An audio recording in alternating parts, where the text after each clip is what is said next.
நான் ஒரு தலை ரசிகர். அதுக்கப்புறம் எனக்கு ரொம்ப பிடிச்சது பாலா தான். நான் அஜித் மட்டும் தான் பிடிக்கும், எனக்கு வேறு யாரும் பிடிக்கும். எம்ஜிஆர் பிடிக்கும், அப்புறம் அஜித் பிடிக்கும், அதுக்கப்புறம் பாலா தான். நான் அஜித் சார் கூட ஃபோட்டோ எடுத்திருக்கேன். அதுக்கப்புறம் நான் யார்கிட்டையும் போனதில்லை. நிறைய ஷூட்டிங் ஸ்பாட்லாம் போய் பார்த்துருக்கேன். ஆனால் யார்ட்டையும் போய் நிற்க மாட்டேன் ஃபோட்டோ எடுக்கணும். ஆனால் பாலா கூட ஒரு ஆசை வந்து எடுத்துட்டேன், ஃபோட்டோ எடுத்துட்டேன். என்ன பையனா இருந்தால் நல்லா பையன், நல்லா வருவான். நீங்கள் நம்ம சொல்கிற நல்லா வருவானே, நாளைக்கு சூப்பர் ஸ்டாராக கூட வரலாம். வாய்ப்பு இருக்குது, நல்ல மனுஷனுக்கு ஏற்ற மாதிரி வரலாம், வாய்ப்பு இருக்குது. பயங்கர எமோஷன். ஒய்ஃபு கிட்டத்தட்ட 1/4 மணி நேரம் அழுதுட்டு இருக்கா. அதாவது ஒரு கணவன் மனைவி எப்படி இருப்பாங்க அப்படின்ட்டு ஒரு எடுத்துக்காட்டு உதாரணமான படம் தான் இது. எல்லா கப்பலும் பார்க்க வேண்டிய படம். மனசு கலங்காத ஆளே கிடையாது. நாங்களாம் அழ ஆரம்பிச்சிட்டோம். ஆக்சுவலி சூப்பரா இருந்துச்சு. நான் ஸ்கிரீன்ல இருந்தவர் நேர்ல இருந்தாரு. அப்படியே அந்த அதிர்ச்சில இருந்து நான் வெளியே வரவே இல்லைண்ணா.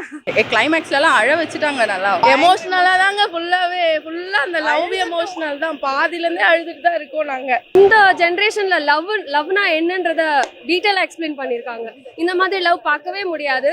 ஸோ அதை எங்கள் கண்ணு முன்னாடி நிறுத்தும் போது அந்த லவ்வே செம பியூர் பயங்கரமா இருந்தது. ஆக்சுவலி ஒரு ஆர்ட் ஃபெல்டடா ஒரு ஃபுல்லா இருக்கு. நாங்கள் வெளில போகும்போது ஓகே ஃபைன், நாங்கள் ஒரு நல்ல தரமான மூவிக்கு வந்திருக்கோம். அப்படி நைஸ் மூவி.